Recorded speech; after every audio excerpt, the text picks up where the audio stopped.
اعوذ باللہ من الشیطان الرجیم بسم اللہ الرحمن الرحیم اللہم صلی علی محمد۔ السلام علیکم ورحمۃ اللہ وبرکاتہ۔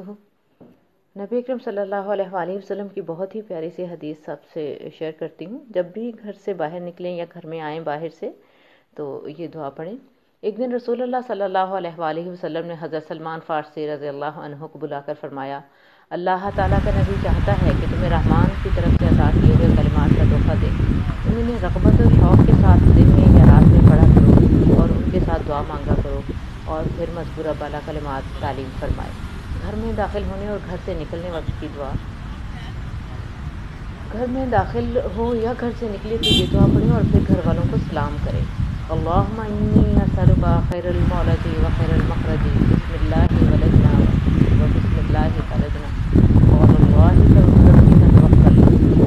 اے اللہ، میں تجھ سے گھر کے اندر آنے اور گھر سے باہر جانے کی خیر و برکت کا سوال کرتا ہوں۔ ہم اللہ کے نام کے ساتھ ہی گھر میں آتے ہیں اور اللہ کے نام کے ساتھ ہی گھر سے جاتے ہیں، اور اپنے پروردگار اللہ جل شانہ پر ہی بھروسہ کرتے ہیں۔ نبی اکرم صلی اللہ علیہ وآلہ وسلم نے فرمایا، جب انسان گھر آتا ہے اور گھر میں داخل ہونے کے وقت، کھانا کھانے کے وقت اللہ تعالیٰ کا ذکر کر لیتا ہے تو شیطان اپنی ذریت یعنی شیطانوں سے کہتا ہے، اس گھر میں نہ تمہارے لیے رات کا ٹھکانہ ہے اور نہ کھانا پینا، چلو یہاں سے۔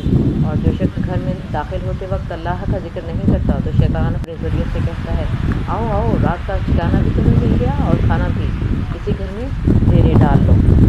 نبی اکرم صلی اللہ علیہ وآلہ وسلم پر کی جو احادیث مبارکہ ہے ان پر عمل کرنے سے یقیناً ہمارے ہی دین اور دنیا کا فائدہ ہے۔ نبی اکرم صلی اللہ علیہ وآلہ وسلم کی ایک اور حدیث پاک سناتی ہوں۔ ایک شخص نے رسول اللہ صلی اللہ علیہ وآلہ وسلم کی خدمت میں حاضر ہو کر اپنے فقر و فاقہ کی شکایت کی تو آپ صلی اللہ علیہ وآلہ وسلم نے فرمایا، جب تم اپنے گھر میں داخل ہوا کرو تو سلام کر کے داخل ہوا کرو، خواہ گھر میں کوئی ہو یا نہ ہو، پھر مجھ پر درود سلام بھیجو اور اس کے بعد قل ھو اللہ پڑھ لیا کرو۔